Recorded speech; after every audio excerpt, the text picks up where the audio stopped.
Hello, everybody. So today we are going to have an enormously interesting interview with an international motivational speaker, the English teacher to ESL students on platforms as iTalki and Preply, a church pastor, a former medical student, and a future medical doctor, a leadership and life coach, Clement Ogedegbe.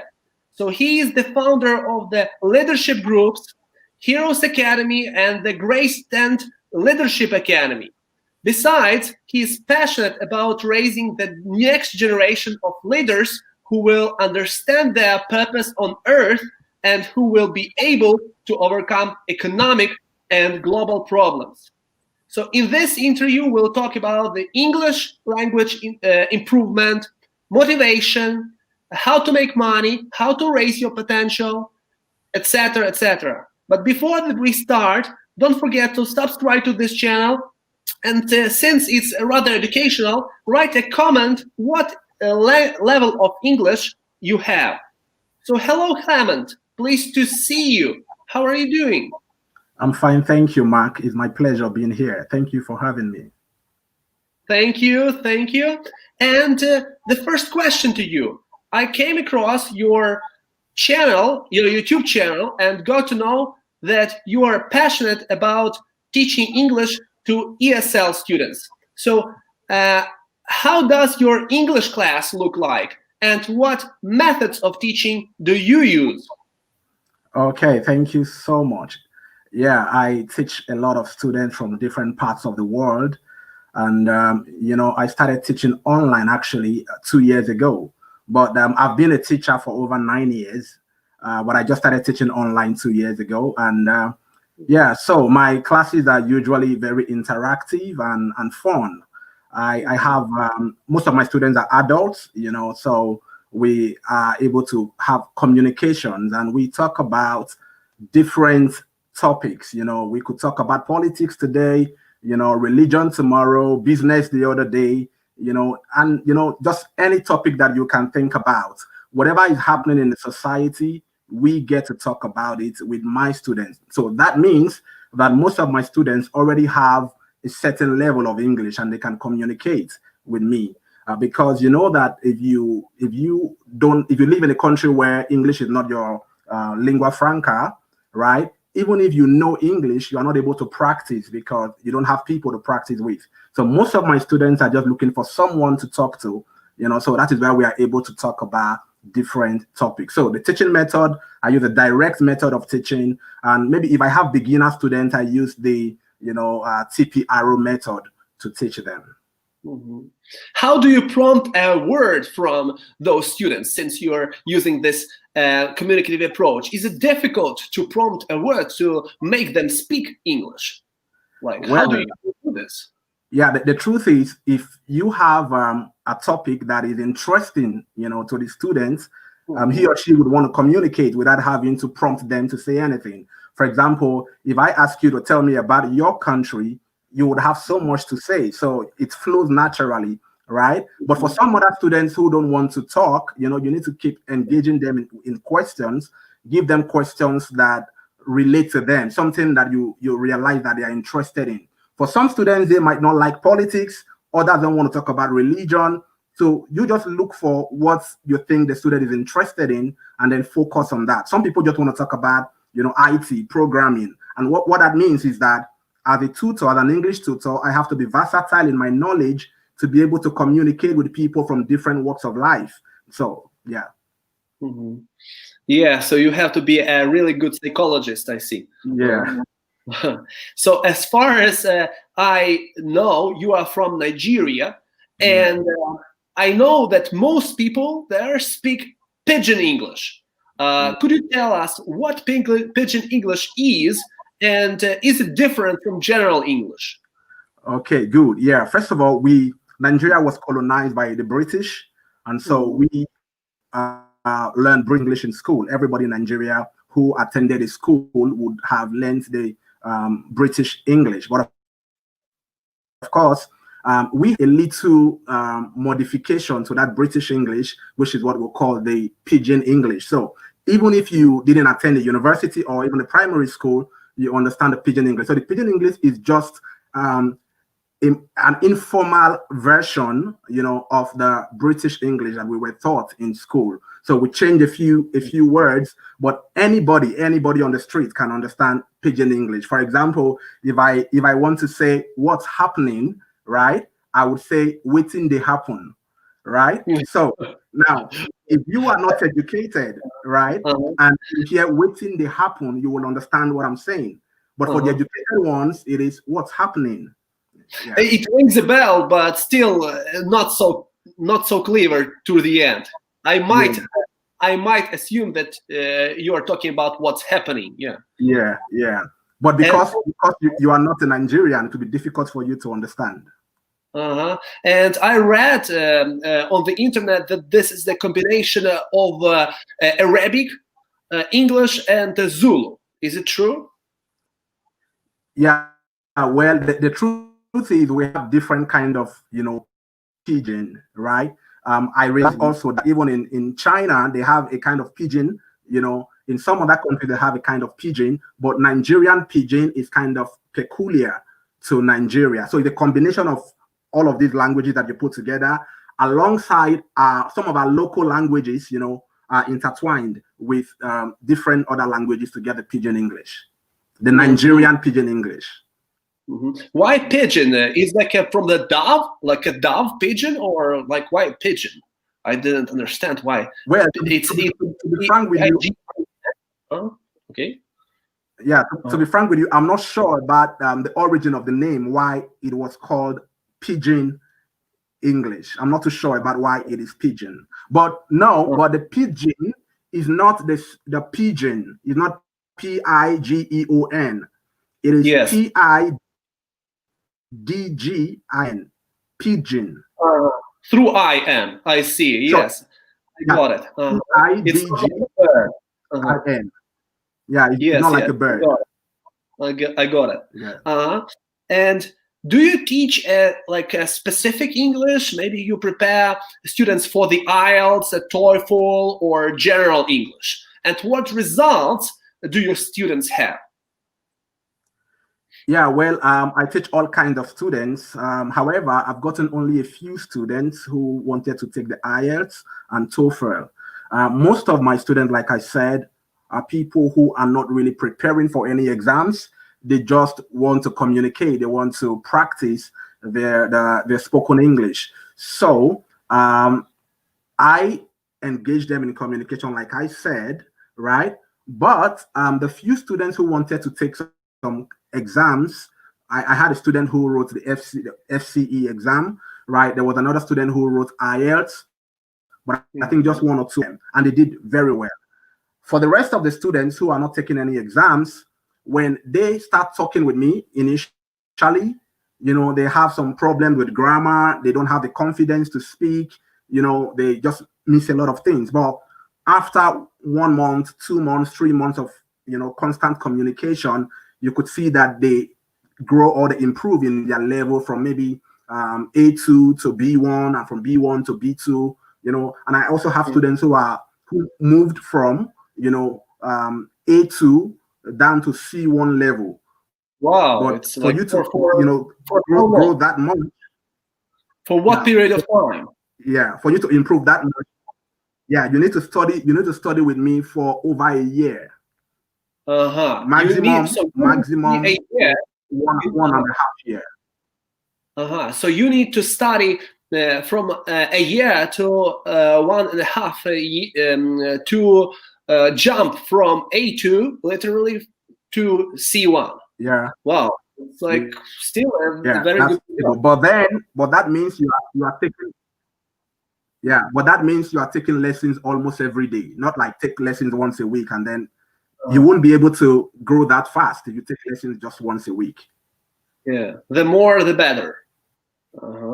And one more question, really interesting for me as for a teacher. How do you correct students' mistakes? Do you interrupt them instantly and say and like jump on them and say like no, this is not correct, this or do you wait for their answers and then you correct them?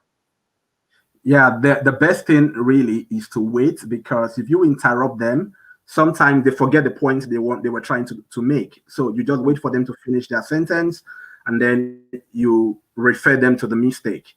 For example, if we are talking on Skype or on Zoom, while you're talking and you make that mistake, I just type it on the comment section. So as soon as you finish what you're saying, you would realize that you made a mistake, and then I would say to you that you made a mistake. Yes, that's what I am doing really in my classes. All right, all right. So, on what platforms can one find you as an ESL teacher? Are you on iTalki or on Preply or maybe on other international sites? Currently, I teach on two platforms, Preply and iTalki. I actually started first on Preply. After a few months, I started on iTalki. So you could find me on either Preply or iTalki. Mm-hmm. And which of these platforms, I mean, iTalki and Preply, do you like the most, and why? Well, in my opinion, I think both of them are equally good. They are equally good. So on Preply, you have almost the same features that you have on the site, alongside with together with the iTalki. In terms of students, I think that maybe Preply has a far wider reach, than iTalki. But then I realized that just within this pandemic, seemed like iTalki did a lot of publicity, and they began to get a lot of students also. Mm-hmm. I did a great success, I would say, on Bookie. One more site that would be useful for you to register on Bookie. Just check it out, Okay. and maybe you'll be interested in that site as well. Yes, there are a lot of benefits showing on Bookie. Yeah. Thank you. I'll check. Okay, so yeah, I can give you the link if you want, even. Okay. I will appreciate Okay, it. after this interview. Yes. So, do you like teaching English online or offline more? I think that it is best to teach offline, because you get to see the students, you get to, write, you could write and make corrections and have the students to take the pen and write. But then I think that the online teaching is equally good, if you ask me. Mm-hmm. Like Still, you I can for add it. 2 years, Right. and it's been a beautiful experience. Mm-hmm. Yeah. It's just a matter of adjustment here. You just also can edit, write, but you can just you have to discover some new features, yes, and to adjust to new reality is offered to, yeah. All right. Especially if you are using the Zoom, for example, there is a whiteboard where you can write and make corrections. Yes, exactly. So, what are the pros and cons of teaching English online? Well, to teach English online, I think it's number one, it's very easy, accessible to almost everybody, as long as you have the internet and you have electricity, you have a gadget, you can take lessons anywhere in the world. You can communicate with students and teachers from different parts of the world. So you could be living in Ukraine and you are communicating with a student in China. You are in Ukraine, you're speaking with somebody from France with online lessons. You don't need to travel to see your students. And with online lessons, you are able to share a lot of materials, because you could just on the internet and show pictures, and you could go on different sites and share your screen to your students, and able to see what you want to teach them. But if you are teaching online, offline, right, you might need to print out what you want to show to your students, go to the printing press and print a picture and all of that. But what are the negative side of teaching online? Well, if you are teaching children, it will be very difficult to teach them online, because some of them don't know how to operate the laptop. they could press something that they ought not to press, and it's really difficult teaching children. But for adults, I think online teaching is very good. They can turn you off and no problem, yes? Yeah. Like, oh, that's it. Yeah. Lesson is over. Yeah. So you are also an international motivational speaker. So how do you motivate people? Good. Well, as a motivational speaker, I speak to people all over the world. Thank God we have Facebook and we have YouTube. You can stay in Ukraine and reach people all over the world. So how do I motivate people? First of all, I'm interested in the topics that people, that would solve people's problem. For example, I realize that there are a lot of people who don't understand what their life's purpose is. So you need to tell them that they were all born for a purpose and they need to live their lives to fulfill that purpose. A lot of people don't understand the importance of time. You want to tell them, that if they are able to use their time very well, achieve greatness with that. Some people are very lazy. They don't want to work. You could just inspire them with stories of people who, through hard work, were able to achieve success. Some people are depressed, they're going through one form of, challenge or the other. You could tell them that, there is light at the end of the tunnel, that they don't have to give up. You could share stories of people who have gone through the same thing that they are going through and how they were able to succeed. You could use your own life as an example, of what they could achieve, something that you achieved that you think they could achieve if they follow the same principles that you applied in your life. Yeah, so you can talk to any set of people, with motivation. So you give them an example of yourself as some role models to follow, good examples, yes? By some examples, they can follow their lives and they can follow their styles of life, yeah? Mm-hmm. Okay, very interesting. Yeah, because...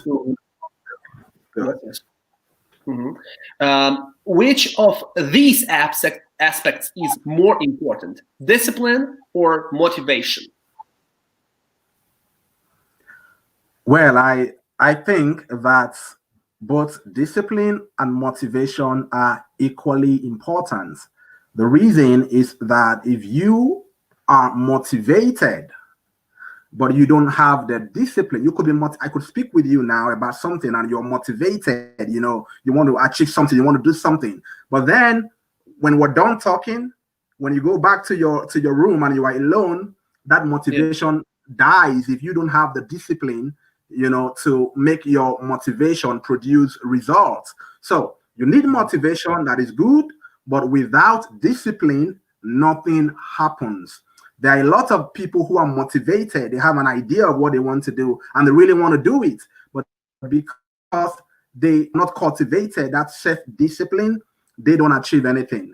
The difference between great people and mediocre people is discipline.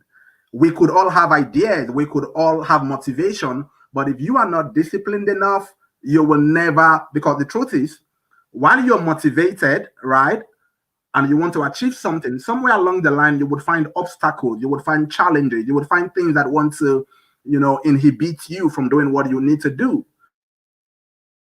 That is where discipline, but with discipline, you are able to overcome all those challenges and push forward until you achieve that goal and that dream that you want to achieve. However, if you have only discipline, you are a disciplined person, but you don't have motivation, you will also not achieve anything because your discipline needs something to work on.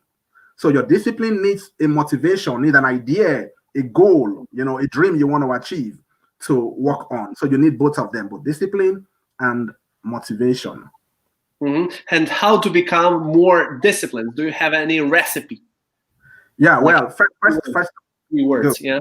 Good. Now, if you want to be disciplined, discipline is not inherited. Like, you need to see it. You need to, take the steps you need to take. For example, what do you really want to achieve? And how So you are disciplined when you realize that this thing that you want it so bad that you cannot live without it. When your goal overwhelms you, when your dreams, take over you, you have no choice than to do what you need to do to achieve it. If I told you, for that, if you are able to study this book, I have a book here, this is a medical book. If I told you that if you finish this book in 1 week, I'm going to give you $1 million. Come on, man. You're going to get discipline all of a sudden. It will come from nowhere, right? So it depends on what you want to achieve.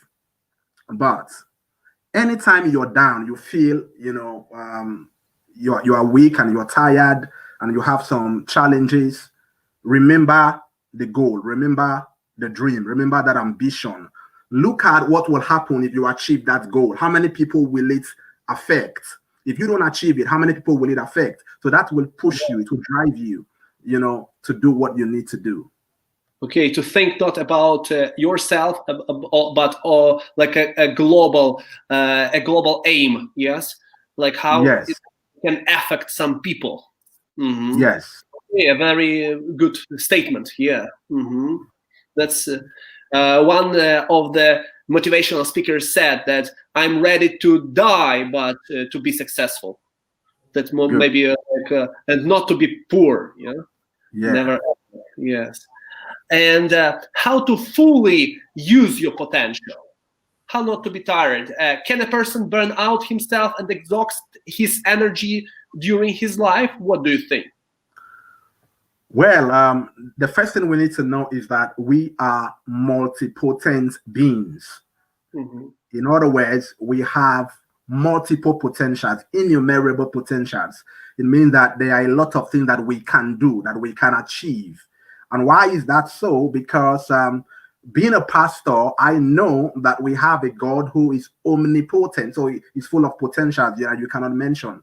And we were told, that we were created like him, just like him. So it means that we are, maybe I should use the word pluripotent or multipotent. We can do as many things as possible. For example, while you were introducing me, you said that I'm a pastor, I'm a doctor, I'm a teacher, I'm a motivational speaker, I'm an author, right? I'm a freelance writer. So you see different things that I can do. And that is not all. I can do much more than that. So what does that mean? It means that every one of us, was created with potentials, a lot of them. So can we exhaust all of those potentials in a lifetime? The truth is, it is almost impossible to, finish everything that you were born with. However, a lot of people do not even maximize up to 10% of their potentials. Why? Because they don't know that they have those potentials. Some people think that they are without any potential, without any gift, without any talent, right? Mm-hmm. But they are actually full of potential. So it means that what we need to do is, one, look inward. How do you discover that potential? Mm-hmm. Look inward. Everything that you need in life is already given to you, is inside of you. And how do you know that you have it? Number one, you need to study yourself. An old philosopher once said, he said, man, know thyself. The beginning of all knowledge is knowing yourself. So if you don't know yourself, you are not permitted to know any other thing. And if you know about sports, you know about religion, about politics, but you don't know yourself, then you don't know anything at all. So to discover your potential, you have to study yourself. Look at yourself. What can you do? And how do you know what you can do? You know what you can do by trying to do something. The first time I started writing, I never thought that I could write. In fact, I hated writing. But when I decided, to start writing, I wrote the first book. Mm-hmm. It wasn't, an exceptional book because it was the first time. And then I wrote another one. So I kept writing and writing. And the more I wrote, the more I discovered that I was a gifted writer. So if I had not written the first one, I would never know that I could write. Mm-hmm. And that is how you can discover your potential. Look inward, study yourself, and then take a step. Try something new. Every time. When you try something new, you will find what you are interested in and what you can do with your life. And maybe to be honest with yourself, and to tell yourself you can do this and you can't do this, because sometimes people can be mistaken. They can say, oh, I am a perfect singer, I can participate in many contests. They go to Kiev, for example, they sing some songs, and after that everybody is laughing. Yes, so they can be mistaken about their talents. So maybe the best way is to be honest with yourself, the bitter truth. Are you good at it? Yes. If you are not good at it, no, do something else. What do you think of that?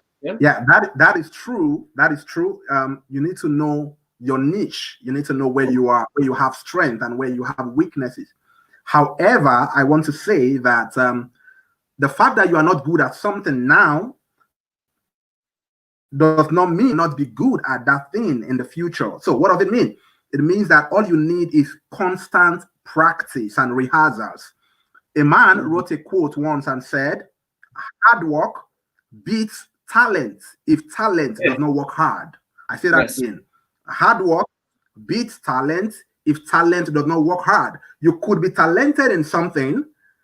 I may not have that talent, but if I work hard enough, I could defeat you because you feel that you are talented. And so you just relax. You don't improve on yourself.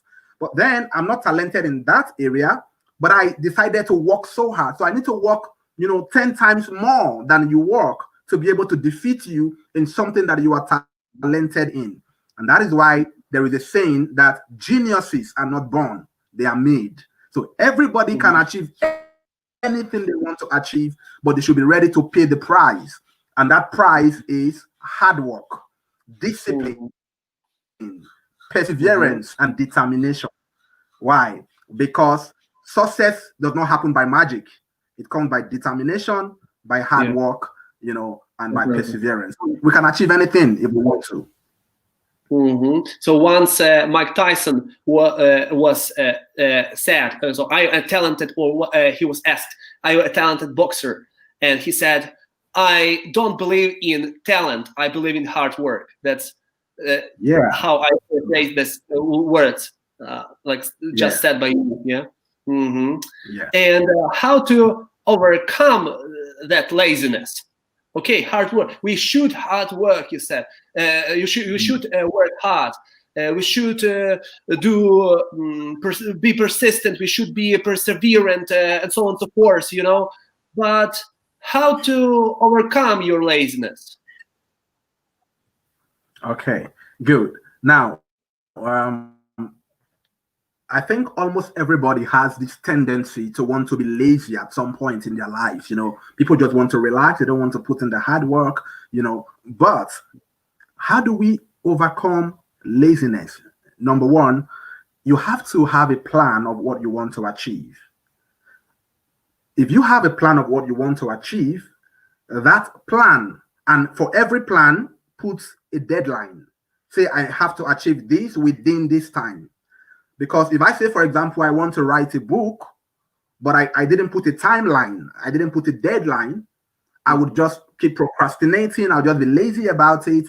But if I say I want to publish a book by the end of January, and by the first week of January, I should have finished the first and the second chapter.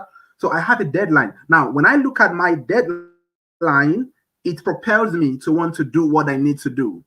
And then at the same time, you need to also think about what will be the result of my laziness. If I am lazy, what will be the result? From the scriptures, we say that a diligent man will stand before kings and not before ordinary men. So when you look at what will happen to you if you are lazy, you realize that, come on, I don't want to be an ordinary person. I don't want to be a mediocre. So that thought of the effect of laziness propels you to want to do what you need to do. Secondly, you need to keep the right association, people who motivate you, people who encourage you to do what you need to do, because your association could either, propel you forward or inhibit your progress. If you work with people who are lazy, you would also become lazy. But if you have a friend or a few friends who are always motivated, who are hardworking, they kind of inspire you, to do what you need to do. Secondly, have mentors. If you have mentors who are checking you, who are guiding you, for example, your mentor could give you assignment and say, you need to do this before this time. And of course, you have to do it because you know that if you don't do it, number one, you might offend your mentor. Number two, you might lose the prize that your mentor has placed for you to. So that is it. Thirdly, or the fourth thing, look at other people who have overcome laziness. How did they do it? You could learn from other people's life, because anything you want to achieve, somebody has achieved it before. You just need to learn the principles on how they were able to achieve it. Yeah. Thank you for your tips. It's very helpful. And we are facing a global transformation because of pandemic. Yeah. And how can people make money during this lockdown? Well, that is it. That's another topic. Yes. Yeah. Now that is a tough question, because I understand that because of the pandemic, a lot of people lost their jobs, and they cannot go to work, they can't do anything. But how can we make money? Thank God for the internet. Because we have the internet, there are several ways to make money. And I want you to know that money only comes when you solve a problem. So money is given to people who solve problems. If you don't have any solution to people's problems, don't expect to get money, because nobody just gives money away. You must have a solution to a problem. So number one, there are a lot of people who are looking for somebody to just communicate with, to just practice English language with. And maybe you are an English speaker, or you have good knowledge of English, even if English was not your first language. But there are people in France, there are people in Germany, in Italy, in Ukraine, in Russia, who are looking for somebody to help them have English conversations. So number one, you can make money by coming online and teaching people. Don't even teach them. They just want somebody to communicate with, okay? So just be available to solve that problem. They need somebody to talk with. That is the problem. So you solve it and you get money. Secondly, there are people who want to design websites. They're looking for somebody to design a website for them. And you know how to design a website. Why not go on the internet and advertise yourself? Tell people that you can help them create websites, or you can help them, do photo editing. No, so there are several things you could do. So one, you could teach. Secondly, you could help people create their website. Number three, you could write a book. For example, I'm an author, right? Every single day I'm writing. I'm a freelance writer. I write for myself and I write for other people as a freelance writer. So you could make money from that also. There are people who they have written their books, but they need somebody to design the cover for them. Why not? You could be a cover designer, right? And design the cover for them also. What else? There are online, trade or businesses, like some people are making money through foreign exchange, the forex or cryptocurrency and all of the stuff, right? You could do that. Or maybe you could open a YouTube channel. Now you can monetize your YouTube channel. So open a YouTube channel, look for topics that people are interested in, and do a video, do videos about those topics and put them on your YouTube. As long as you get people to come and watch your videos, and you get paid for it. Anything. You could design a t-shirt. If you know how to design t-shirts for people, design a t-shirt and put it on the internet and advertise it, and you would find people that want to buy it. Again, I just wrote on Facebook today that if you want to learn how to write a book and become a self-published author, contact me. And I've gotten maybe about 7 people who are interested in learning that. So I just created a course. It's going to be a 3-month course for people who want to learn how to write. You want to become your own author. So that is another way to make money. And is it a profitable niche to be a writer on the internet? Can I get money, for example, for that? Yes. Of course, there's a lot of money there. If you know your job, if you know how to write very well as a freelance writer, you will make a lot of money. You will make, more money than some medical doctors, even if you know how to write very well. For example, if you could write one book in 1 month, you could get as much as $1,000 for just writing one book. Really? You know, Oh. yeah. So you could on Amazon, or where can I spread? Where can I share all these books on Amazon or any other platforms? Yeah, you could put on Amazon. You could put on we have a site called Okada Books. Any other platform. You could even bring your books to Facebook and advertise your books on Facebook. Let people know that you have a book. But if you are a freelance writer writing for other people, you are not bothered about how to market the book. Your job is to create content for them, for your client. So your client will pay you for creating content for them. Yeah, so you could do that, and I've been doing that for the past, it's about 5 years now. I've been writing books, and I've written over 30 books. As a freelance writer. Yeah. So how many pages and what on average, and what are these books about? Okay, good. So I have three main categories. I have books of 100 pages, 150 pages, and 200 pages. Right? Oh. It depends on what the client wants. For example, I show you this book. This is my wife's book. I'm a woman. I'm a human. Right? So this book is about 250 pages. So I write most times this size of book, 250, 200, 150 and 100, depending on what the client wants. So what do we write about? I write about anything. I write non-fiction. I don't write fiction. I write non-fiction. So I could write about marriage. I could write about good governance. I could write about how to build a nation. I could write about, how to become financially successful. I could write about hard work. I could write about time management. I could write about how to discover your purpose. I could write about how to overcome laziness. That could be a book title. You asked me that question, right? I could write a book on that. I could write a book on how to discover your potential. So anything that is non-fiction, I could write about it. And I've written about a lot of topics. Which of these topics are the most interesting for people? What do you think? Or just you probably discovered? Yeah, well, I think that a lot of people do not understand what is their life's purpose. They don't know what their life's purpose is. So if they find a book that talks about their life's purpose and how to discover it, they would be interested in such books. Because in my opinion, the primary purpose or the primary assignment of every human being is to discover why they were born and fulfill it. So a book with such a title, How to Discover Your Life's Purpose, would be, a best-selling book. Everybody would want to get such a book. Yeah, sure. Yeah. And what about English? Do you think that it's profitable to teach English to other students, to ESL students? Yeah, it's very profitable. Number one, if you talk about profitability in terms of finances, in terms of money, yes, it is profitable, because if you go on the internet, you would find teachers who take as much as $40 per hour just to teach you English. If you want to take natives, they need to be native speakers, or just not just. No. If you are a native speaker, you could charge as much as $40 per hour, $30 per hour, $25 per hour.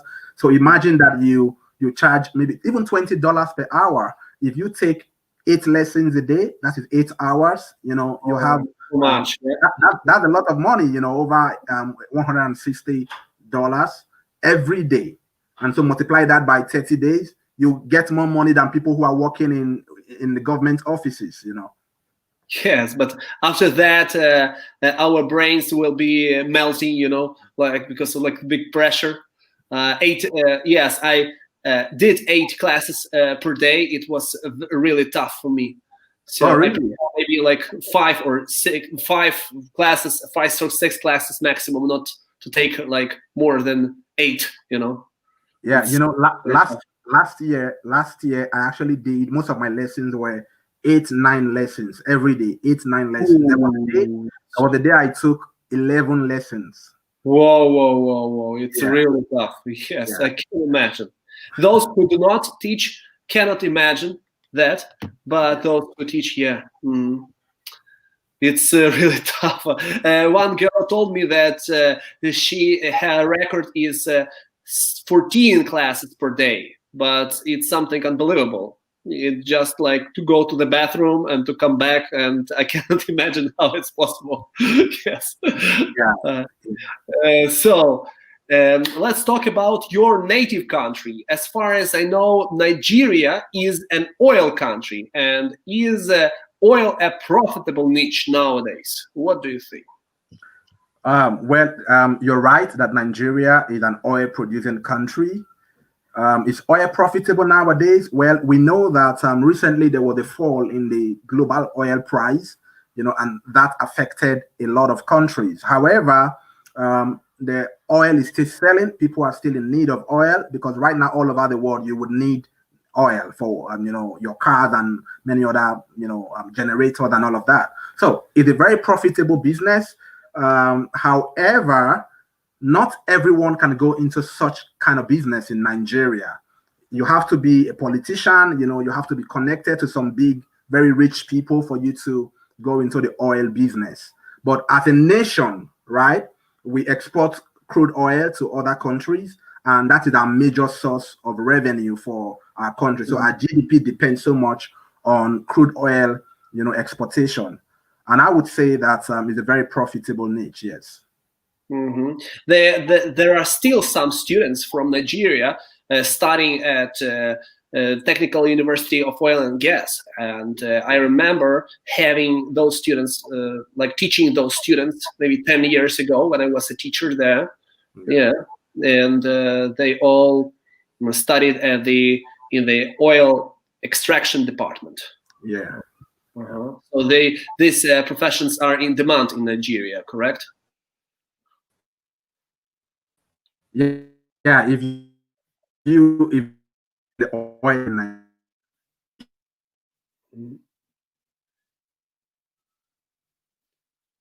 Nigeria, very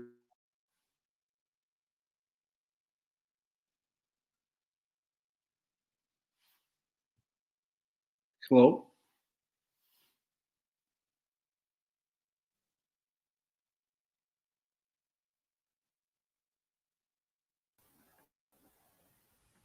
Hello. Yes. yeah, Are you still here? Okay, yeah. good. So if we talk about Nigeria, what is an average salary in your native country?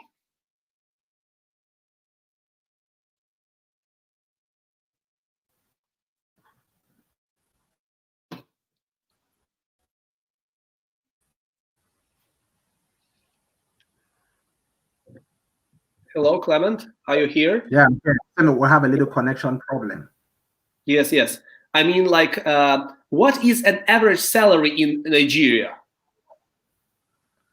Well, the average salary in Nigeria is, let's say, the minimum salary in Nigeria, minimum salary in Nigeria.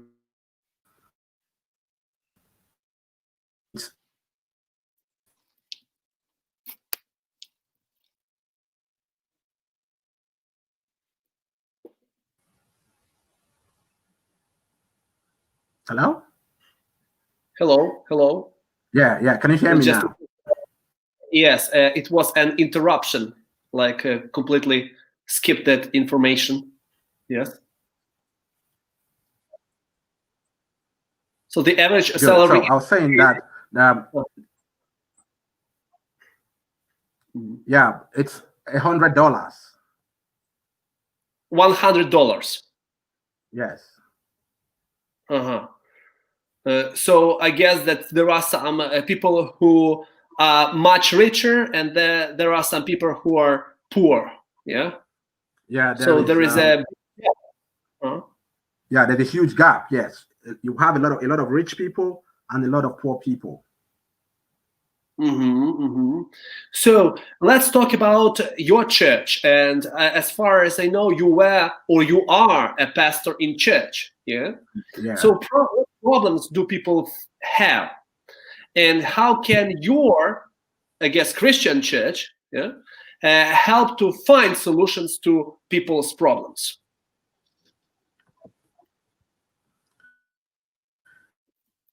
Yeah, in my church, I teach people that the number one reason for church is not to come look for solution to problems, but to come and worship, to come and adore and praise God, for the life that He has given unto you.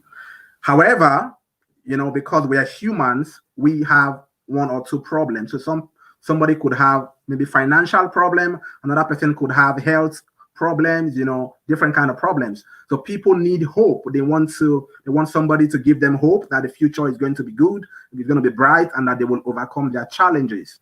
So we teach problems. We teach people, number one, if you are having a financial problem, for example, you do not need a miracle. You do not need prayers to solve that problem. You need wisdom. You need hard work. You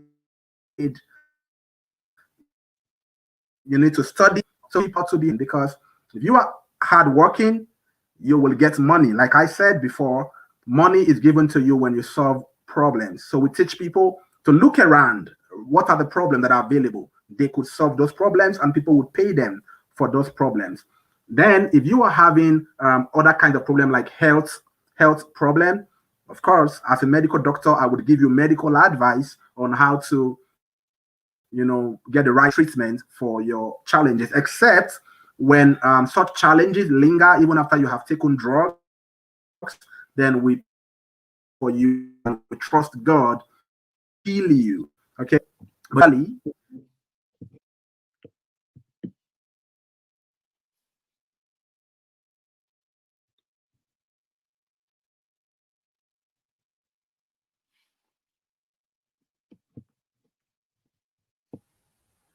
hello. Yes, yes. Hello, hello. Yeah. Can you hear me?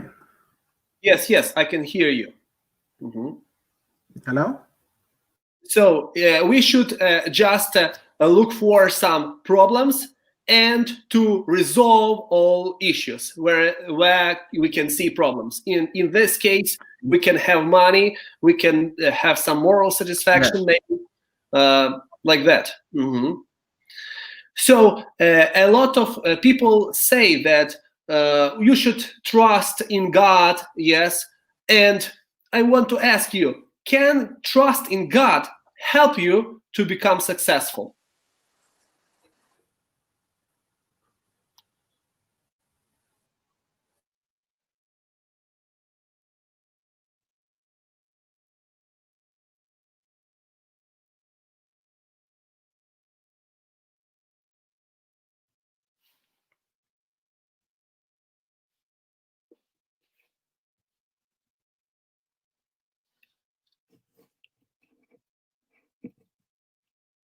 Hello, Clement?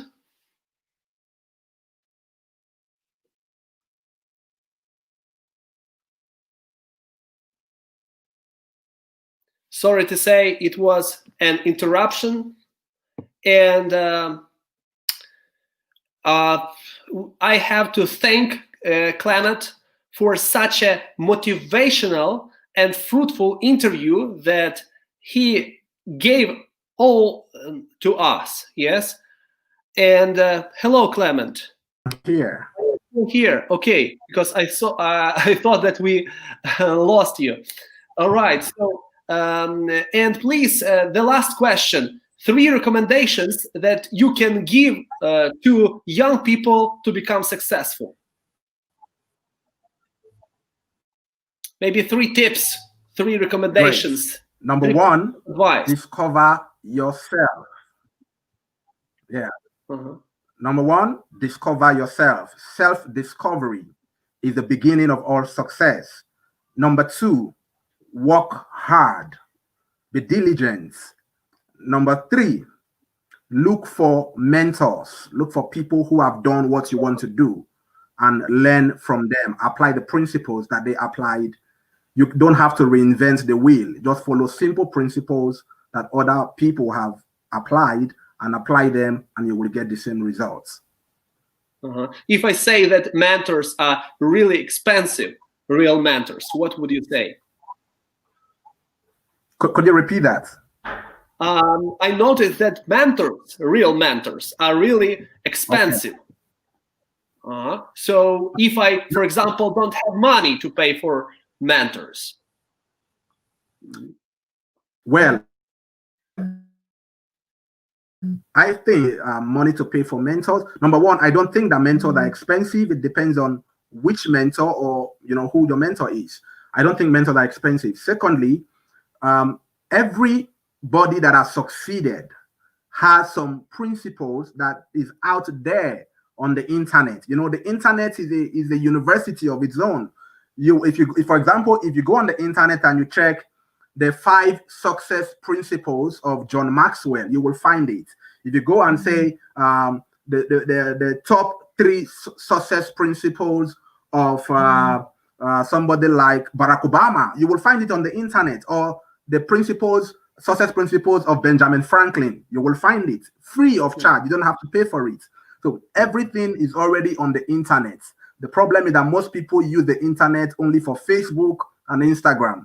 They don't search. All the information you need are there. So if you admire somebody, you look up to somebody as a mentor, go on the internet, you will find the success principles of that person and apply it to your life. Okay, so thanks a lot, Clement, for such a motivational and fruitful interview. So in the link below, I will provide all the information about you, Clement, about your profile on Facebook, so you can connect with Clement for some mentorship and even English classes. So for me, take care. Thank you so much. Thank you for having me. Have a nice day and bye-bye. Yeah. Bye. Bye.